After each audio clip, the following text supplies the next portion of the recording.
Donc, les Sayanim, c'est une invention extraordinaire du système israélien. On sait qu'ils sont supérieurement intelligents, géniaux. Moi, j'appelle ça le génie du mal, mais ils savent faire les choses. Et donc, à la fin des années 50, le Mossad a eu l'idée extraordinaire de recruter des juifs sionistes qui habitent ailleurs qu'en Israël et de les recruter. Comment? Bon, c'est très simple, ils vont dans les organisations juives comme le Bnei Brit. Le Bnei Brit est l'équivalent de la franc-maçonnerie juive, de la franc-maçonnerie, mais qui est réservé aux juifs. Et le Bnei Brit est, d'abord, il compte 500 000 membres à travers le monde. Et vous pouvez imaginer que c'est à peu près du cadre moyen supérieur jusqu'au ministre. Donc, on va les voir comme les gens du Bnei Brit, les membres du Bnei Brit sont totalement dédiés à Israël. Ils acceptent avec plaisir de devenir des Sayanim. Donc, c'est quoi le rôle d'un Sayan? C'est d'informer, par exemple, s'il est dans les médias,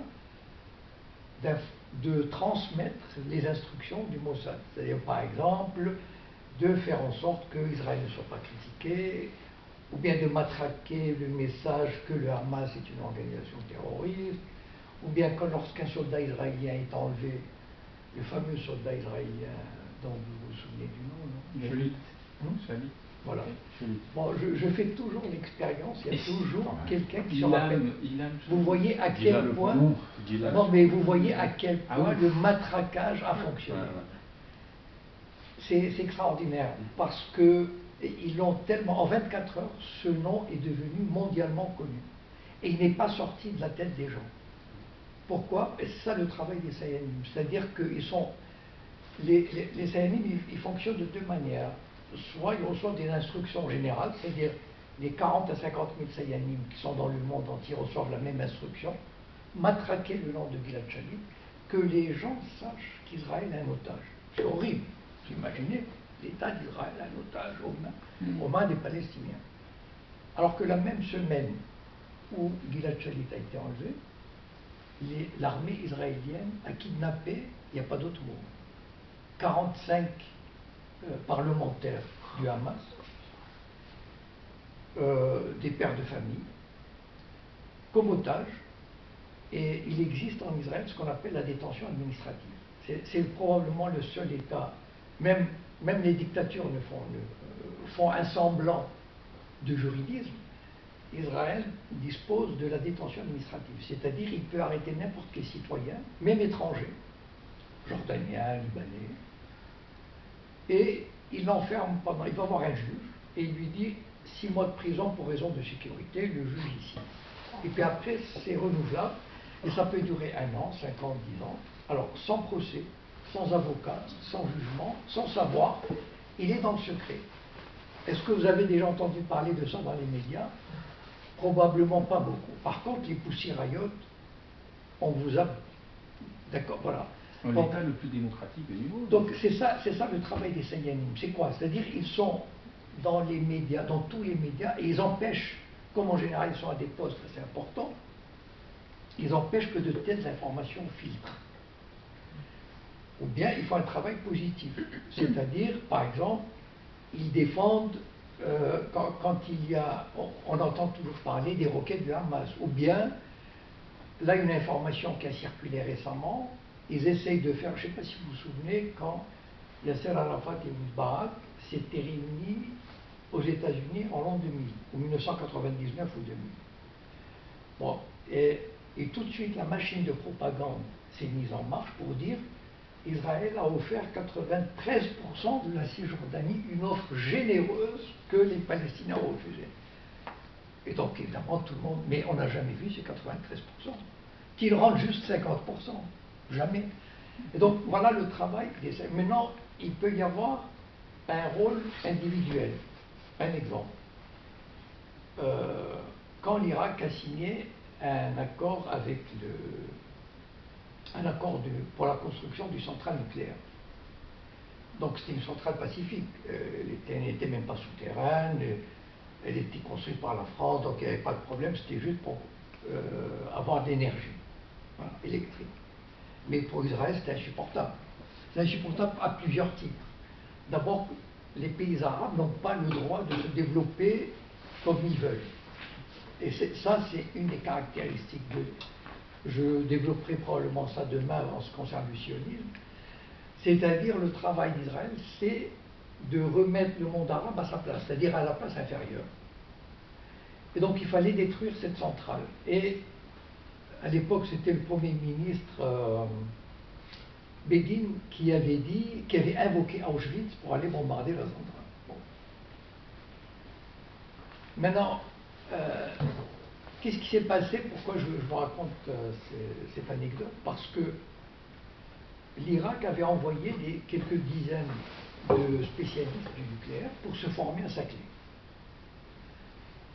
Bon, le Mossad était au courant qu'il y avait des experts irakiens qui étaient à Saclay. Et il aurait bien voulu avoir les dossiers de ces gens-là.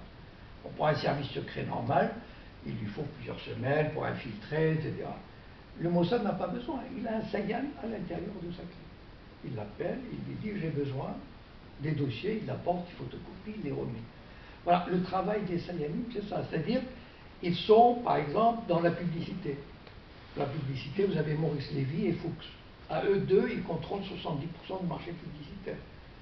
Donc, quand ils contrôlent 70% du marché publicitaire, les médias qui ont besoin des budgets publicitaires n'ont pas intérêt à faire trop le malin sur Israël, etc. Donc, ils sont par exemple dans les universités. Quand il y a une réunion, une conférence, comme hier, il devait y avoir une conférence à Tolbiac à Paris. Il y a une semaine, il devait y avoir une conférence à l'université Paris. Bon, ben, les Sayanim, il y a des Sayanim au ministère de l'Éducation, dans les présidences d'universités, etc. Bon, ils ont pour instruction de bloquer. Donc en fait, qu'est-ce qui se passe? C'est que l'interdiction vient de l'intérieur. Il n'y a pas un coup de fil de CRIF. Non. On a des citoyens français, en principe, des citoyens français, donc au-dessus de tout soupçon, qui font leur travail d'universitaires, qui empêchent une conférence qui risquerait de troubler l'ordre public. Et donc, c'est ça, si vous voulez, prenons le cinéma. Ça, c'est important.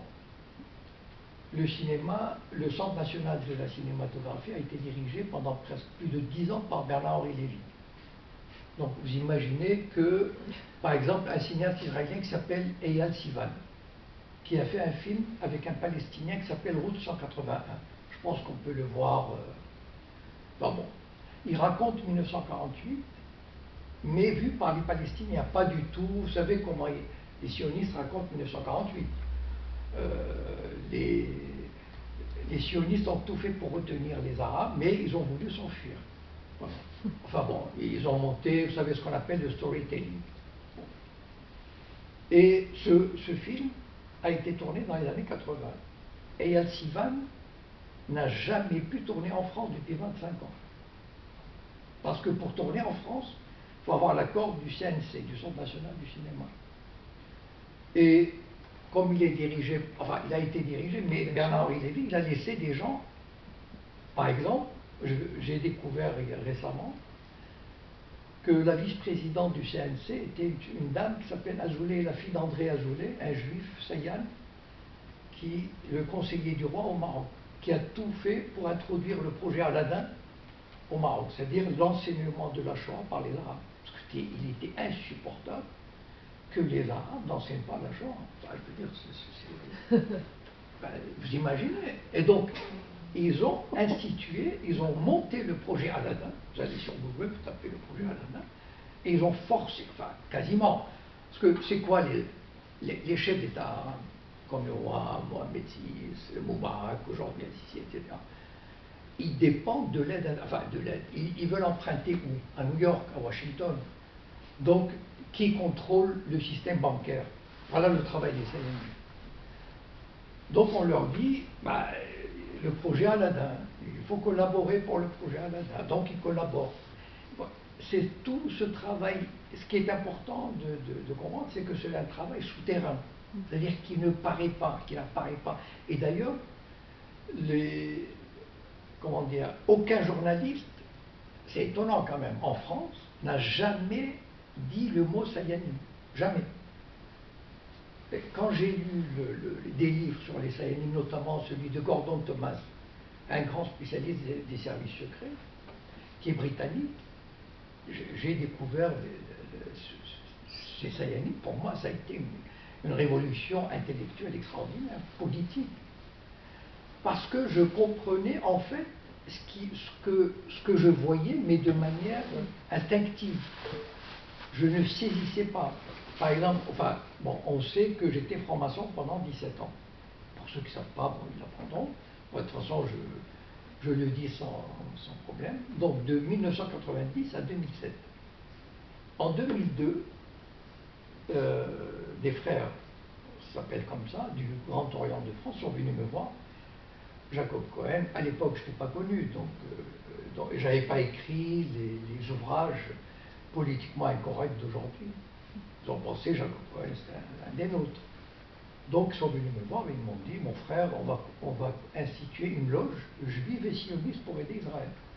Voilà. Et donc ils ont introduit au sein du Grand Orient une loge qui, par exemple, sous prétexte, alors là, les sionistes sont très forts, hein, elle s'appelle l'étoile de la paix, parce que les sionistes parlent toujours de paix.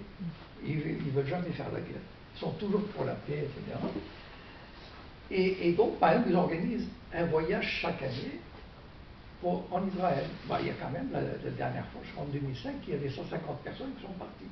Bon, c'est toujours 150 personnes qu'on essaye de convaincre, etc.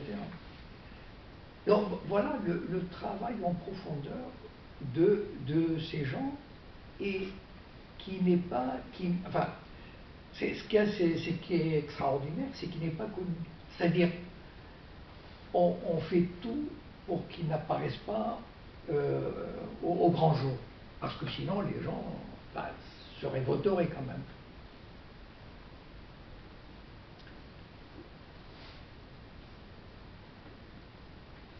Je regarde un petit peu le...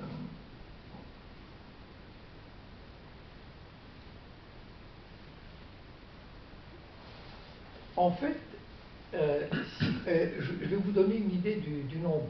C'est-à-dire, ce ne sont pas quelques centaines, ce sont des dizaines de milliers de Sayanim. En France, par exemple, mon estimation, c'est qu'il doit y avoir entre 3000 et 5000. Donc vous imaginez, ils doivent couvrir tous les domaines.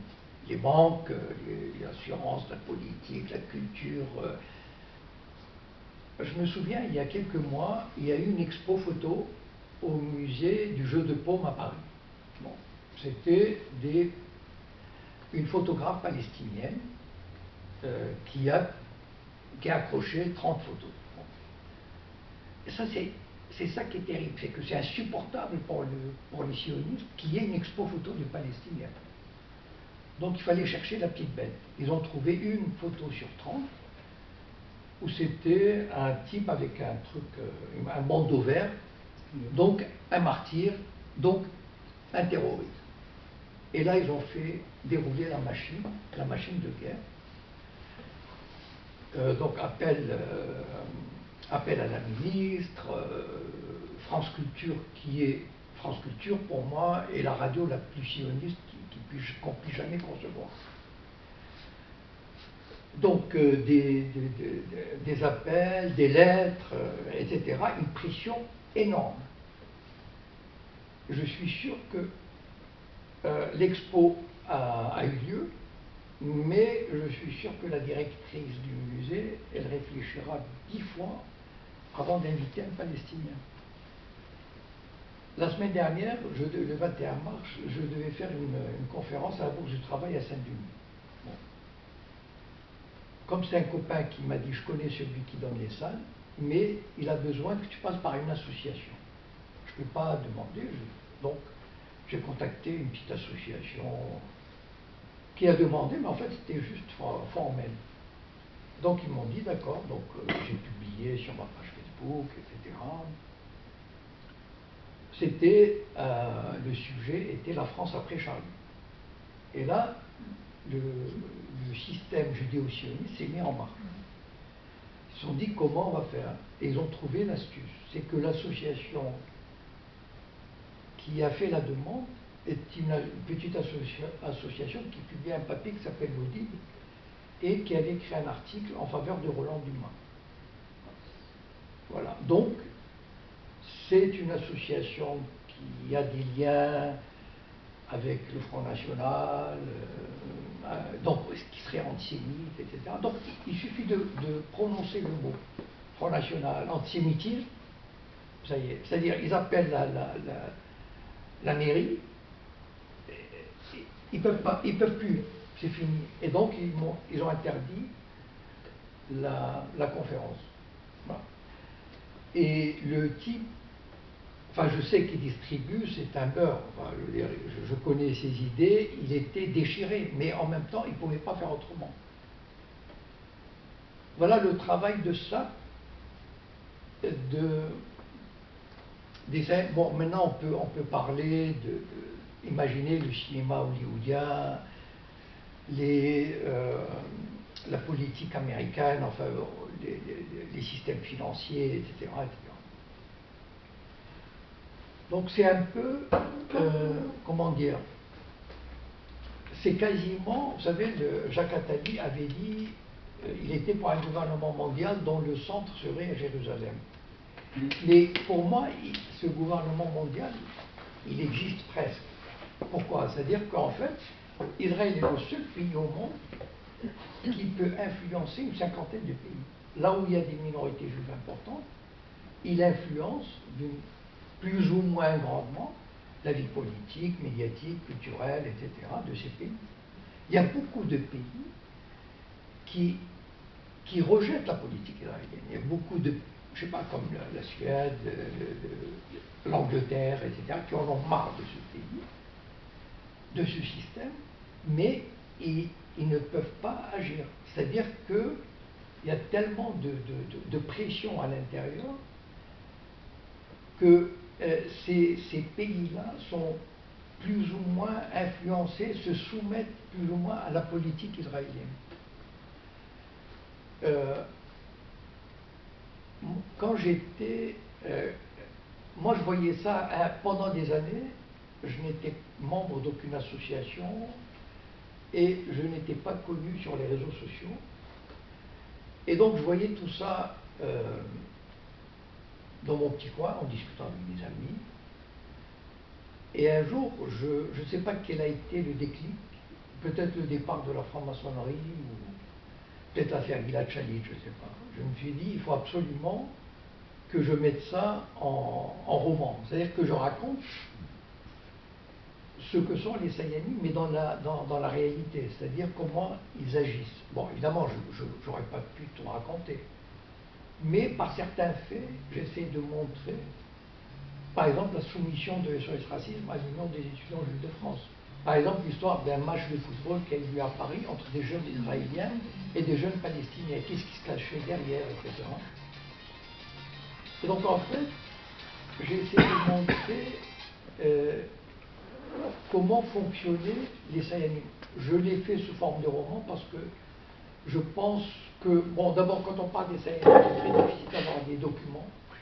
Je veux dire, personne ne déclare qu'il est Sayan. Et donc, de mettre en scène des gens, le chef du Mossad que j'ai placé à l'intérieur de l'ambassade d'Israël, et les gens qui acceptent de servir, parce que, en fait, la mentalité des juifs sionistes, des Sayanim et les autres, tous les juifs ne sont pas sionistes. Bon, mais ça, c'est une autre histoire. Et tous les sionistes ne sont pas juifs. Oui, enfin bon, ça dépend, oui. Oui, enfin bon, oui. C'est peut-être moins vrai. C'est une question. Oui. Et donc, en fait, ça m'a fait oublier le film, c'était quoi déjà? Les étudiants juifs de France avec match de Oui, oui. Oui, en fait, voilà, je vais vous donner un exemple du travail que j'ai cité dans le roman, parce que, comment dire, moi je les trouve franchement géniaux. C'est vrai qu'ils ont du pouvoir, mais ils savent l'utiliser.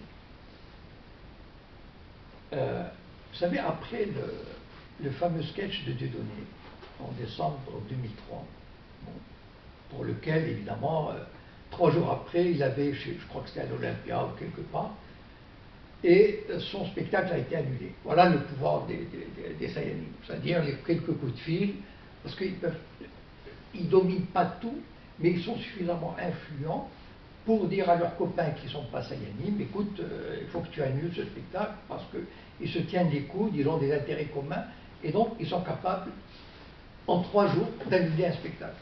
Voilà. Mais l'Union des étudiants juifs de France et SOS Racisme sont allés plus loin. C'est-à-dire, ils ont eu cette idée, et ils se sont dit, on va faire une soirée au Zénith de Paris, qui s'appelle Rire contre le racisme. Et je ne sais pas si vous avez entendu parler de cette émission, elle passe chaque année au mois d'octobre en prime time sur France 2. Évidemment, personne ne peut rien le refuser. L'Union des étudiants juifs, en association avec SOS Racisme, je vous rappelle que SOS Racisme est une filiale de l'UEJF. Voilà. Tout président de l'UEJF qui démissionne devient vice-président de SOS Racisme, etc. Enfin, bon.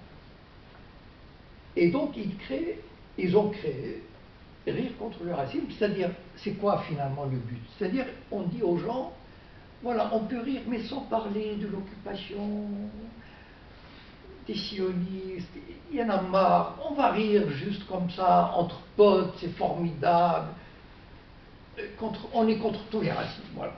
On n'a pas besoin de sortir des histoires de colons, sionistes. Et ils invitent des beurs. Évidemment, les beurs qui vont jouer la main, bon, d'abord, ils savent très bien que s'ils refusent, ils risquent d'être stigmatisés. Donc on dit, ah, tu refuses de venir jouer. Et s'ils acceptent d'aller jouer, il faut qu'ils fassent rigoler de tout, évidemment, sauf des juifs. Voilà. Vous connaissez l'histoire de Sébastien Toen récemment. Sébastien Toen est un chroniqueur très drôle qui passe dans le Grand Journal de Canada. Il y a 3-4 mois, il y avait Elie Semoun et il avait fait une petite chronique très drôle, enfin bon, en Israël, etc. Tout le monde arrive, enfin, il n'y avait rien de... Mais c'est ça, le CRIF a dit non, enfin, c'est pas possible, on ne peut pas rire d'Israël. Enfin, juste, même rire de manière innocente, c'est peut-être un premier pas vers, etc. Donc ils ont publié un communiqué disant que Sébastien Toen, même s'il n'avait pas, on ne pouvait rien lui reprocher, etc., ses propos pouvaient être assimilés, compris par des esprits faibles à de l'antisémitisme. Bon. Et le mot a été lâché. C'est le mot qui terrorise. Et donc tout de suite, Sébastien Toen, enfin, ça fait mal au cœur quand on connaît ce personnage, il est allé, sur les sites du CRIF, d'Europe Israël, et il a pleuré. Il a dit, il a pleuré réellement, on va dire, il a vraiment versé des larmes, en disant, ah, je suis désolé, je n'ai voulu laisser personne. Il savait très bien que de toutes les façons, si on lui collait l'étiquette antisémite, il ne pouvait plus travailler à la télévision. Bon, je vous passe évidemment tout ce qui se passe avec Dieudonné, la diabolisation, etc., Charlie Hebdo, qu'on pouvait en peut rire de tout, sauf des juifs, etc. Je voudrais souligner la chose suivante, c'est que les Saiyanimes, comme je suis dans un local de l'UPR, je crois que ça peut être intéressant pour les gens de l'UPR de savoir que les Saiyanimes, ce n'est pas seulement une histoire de Moyen-Orient, d'Israël contre les paysans, contre les Palestiniens. C'est aussi une question de souveraineté nationale. Et donc, c'est-à-dire que les Saiyanimes, qui pour moi ont la double allégeance, mais sont plus proches des intérêts d'Israël que des intérêts français, même s'ils se disent français. C'est-à-dire que, je ne sais pas si... Non, je n'ai pas terminé l'histoire de Saclay, lorsque le Mossad a eu les dossiers des scientifiques irakiens. Ils ont jeté leur dévolu sur un Irakien qui était mal marié, enfin bon, etc. Ils ont réussi à le piéger. Bon. Il y a une dame qui est allée, il a sonné chez sa femme quand il était sorti, s'est fait passer pour une représentante, il a réussi à placer un micro dans le téléphone, enfin bon. C'est une histoire qui est racontée par Victor Ostrovsky. Victor Ostrovsky a écrit un livre, il a été un agent du Mossad, et quand il a quitté, il s'est réfugié au Canada, il a écrit un livre que le Mossad a essayé de faire interdire, et qui n'a pas réussi à faire interdire, et lui il raconte cette histoire. Bon, montrer un peu le rôle des Sayani. Et donc, ils ont réussi à le piéger, et le type a été obligé, enfin, il a commencé à travailler pour le Mossad. Et il a livré le nom du responsable scientifique irakien qui devait venir incognito à Paris. Donc, 2 agents du Mossad sont allés, le type a ouvert la porte, ils l'ont descendu. Bon, cela aurait pu provoquer une crise, ou en tout cas, entre l'Irak et la France.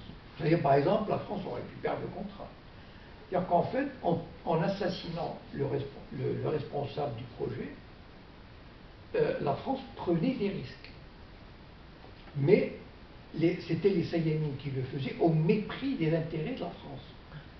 Un autre exemple, l'Irak, la France avait de grands intérêts en Irak.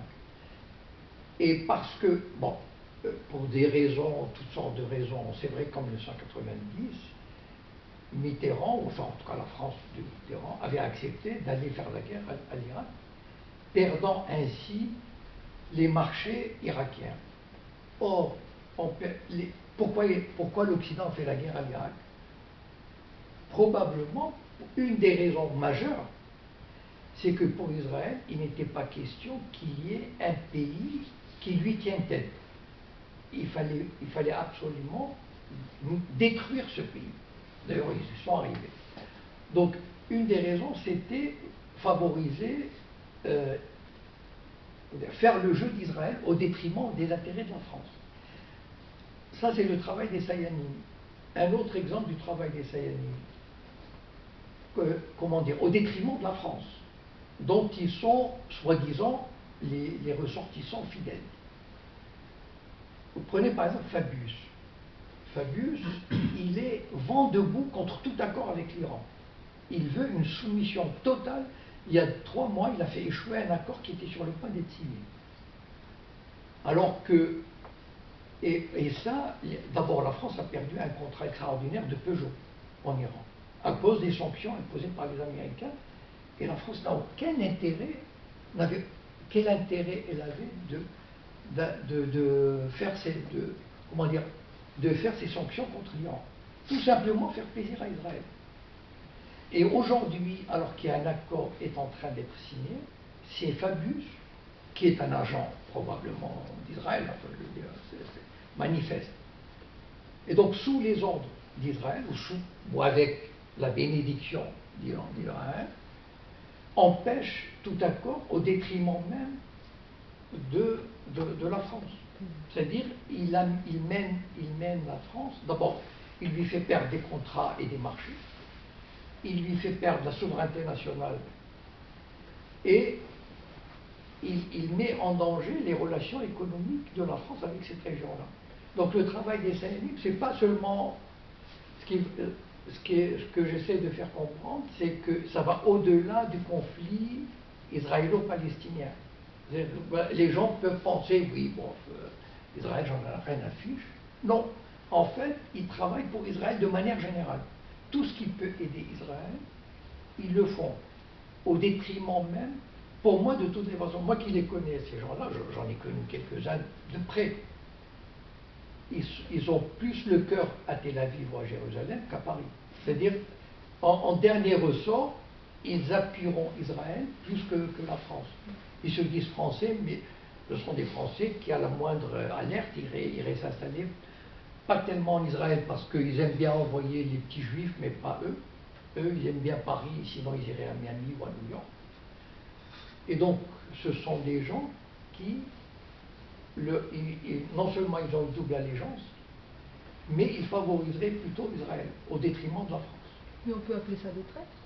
On peut appeler ça des traîtres. Par exemple, Bernard-Henri Lévy, il a mené cette politique en Syrie et en Libye au nom Enfin, vous avez vu les vidéos. En tant que je veux dire, juif. voilà. En tant que juif. Donc en fait, c'est-à-dire qu'il a probablement été mandaté par les services secrets israéliens et américains pour mener cette politique. Donc en fait, au-delà des intérêts même du pays dans lequel ils vivent et dont ils se disent ressortissants, ils sont prêts à tout pour aider Israël. Sarkozy a fait voter une loi contre les crimes de haute trahison pour le président Oui. français. Oui. Il a fait enlever Il a fait le crime enlever. de haute trahison. Ça n'existe Pour pas qu'on plus. puisse le... Oui, de toutes les façons, en général, ces lois, sont prises uniquement pour satisfaire le peuple, mais elles n'ont aucune portée pratique. Voilà. Par exemple, le référendum, il existe, mais en Suisse, c'est vrai, par exemple, il suffit de réunir 100 000 signatures, qui est tout à fait faisable, et bien il y a un référendum. Ici, les conditions sont telles qu'un référendum n'est jamais possible. Donc en fait, on fait, bien sûr, il y a des lois pour que le président n'abuse, etc., mais qui ne mènent à rien du tout. Il y a, je voudrais aussi dépasser le stade d'Israël pour parler des Sayanides. Il y a tout il y a toute une soumission de la classe politique à une idéologie, à des lignes rouges, mais tracées par le CRIF, tracées par le lobby, c'est-à-dire tracées par les Sayanides, et auxquelles la classe politique française se soumet. La liberté d'expression, par exemple, je veux dire, ça touche tous les citoyens français, la liberté d'expression. C'est pas seulement concernant la Palestine ou Israël. Mais tout ça, c'est l'œuvre des Sayanides qui favorisent cette politique-là. C'est-à-dire, on leur trace des lignes rouges. La Shoah, c'est une ligne rouge. L'antisémitisme, c'est une ligne rouge. De manière à ce que Valls, par exemple, puisse mettre les citoyens juifs au-dessus du reste. Puisse dire, par exemple, que je suis fier de voir des juifs porter la kippa, mais ça l'attriste de voir des musulmans porter le voile. Et ça passe. Ça passe parce que Valls, vous savez que Fuchs, j'ai cité tout à l'heure le publicitaire Fuchs, c'est celui qui s'occupait de DSK pour l'amener à la présidence. Et quand DSK a eu ces petits malheurs, ils se sont occupés de Valls. Voilà comment on a monté. Valls n'avait aucune légitimité il y a 3 ans. Valls, quand il s'est présenté aux élections internes du Parti Socialiste, a obtenu 5%. C'est-à-dire qu'il était, à la limite, Montebourg a plus de légitimité pour représenter les socialistes, même si pour moi les socialistes sont des socialo-traîtres, mais enfin ça c'est une autre question. Mais Montebourg avait une plus grande légitimité à représenter les socialistes que Valls. Et bien le système Fuchs a fait en sorte que Valls devienne le représentant légitime. Aujourd'hui, aucune personne à gauche, en tout cas au sein du Parti socialiste, ne remet en cause Valls, la légitimité de Valls. À la limite, certaines voix disent que Hollande ne devrait pas se représenter et laisser Valls donner une chance à Valls. Mais ça, c'est le travail du publicitaire Fuchs, avec tous les médias. Donc en fait, nous subissons le travail en profondeur souterrain des Sayanides pour nous mettre des types qu'on ne veut pas, et pour nous mettre des larbins. Parce que vous savez que Valls était pro-palestinien quand il était maire d'Ivry. Bon. Il avait jumelé sa ville avec un camp palestinien. Et il faisait les 8 heures de je ne sais pas quoi, de la Palestine à Ivry. Mais il y a eu un retournement extraordinaire. Enfin, je veux dire, voilà, mais c'est le prix à payer, c'est-à-dire on lui présente la facture. Il ne faut pas se leurrer.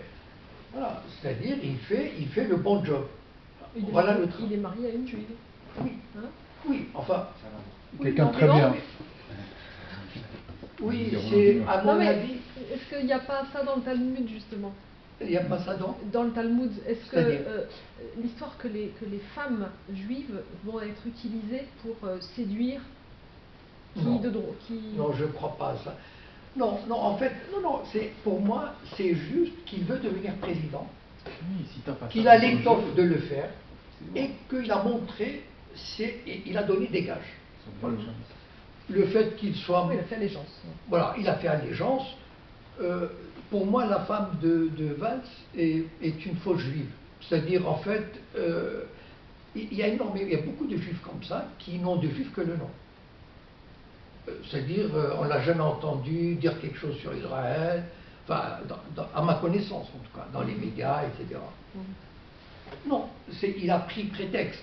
Maintenant, mais l'essentiel, c'est de voir que notre vie politique est construite et dominée par ce travail de ça, ce travail souterrain des Sayanim, qui prépare le terrain pour nous mettre un président qui sera au service d'Israël. Voilà. Et lui donner la couverture médiatique qu'il faut. Ah oui, mais c'est parce que ça marche de pair. Enfin, je vais dire, en 3 ans, il est devenu un personnage incontournable. Voilà. Mais prenons par exemple, c'est ça qui est terrible. Prenons par exemple le Front National. Il est parti à Canossa, comme on dit. Vous connaissez la fameuse expression, partir à Canossa, c'est dans la mythologie religieuse, c'était un empereur qui devait, pour se faire pardonner, il est parti à Canossa, c'est-à-dire il a fait allégeance, il a fait repentance. Voilà. Je pense que Canossa est un truc en Syrie, quelque chose comme ça, dans ces régions-là. Donc il a fait un trip très, très difficile. Et on a repris l'expression pour dire partir à Canossa, c'est-à-dire il a fait tout ce qu'il fallait pour s'excuser, pour montrer patte blanche. Et donc le travail le Front National, il sait une chose. Comment dire, je ne fais pas de leçon de morale. Voilà. Je constate, c'est tout. Pour moi, de toute façon, tous les politiques, plus ou moins, se basent. Donc, à partir du moment où on veut exercer, où on veut arriver, surtout quand on est proche, quand on se sent proche du pouvoir, ben, on perd petit à petit tout ce qui fait, comment dire, l'exclusivisme ou bien l'intérêt du parti. Parce que on se dit, bon, maintenant, il nous faut peut-être juste une marche ou deux de plus pour arriver au pouvoir. Mais cette marche-là, justement, elle est importante parce que là, on se heurte à l'emprise des médias par les juifs.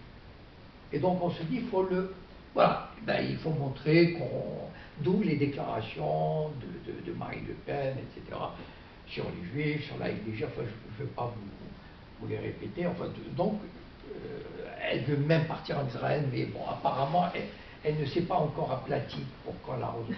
Oui, mais Alliot est juif aussi, son copain. Oui, non, mais pour moi. Non, non, mais.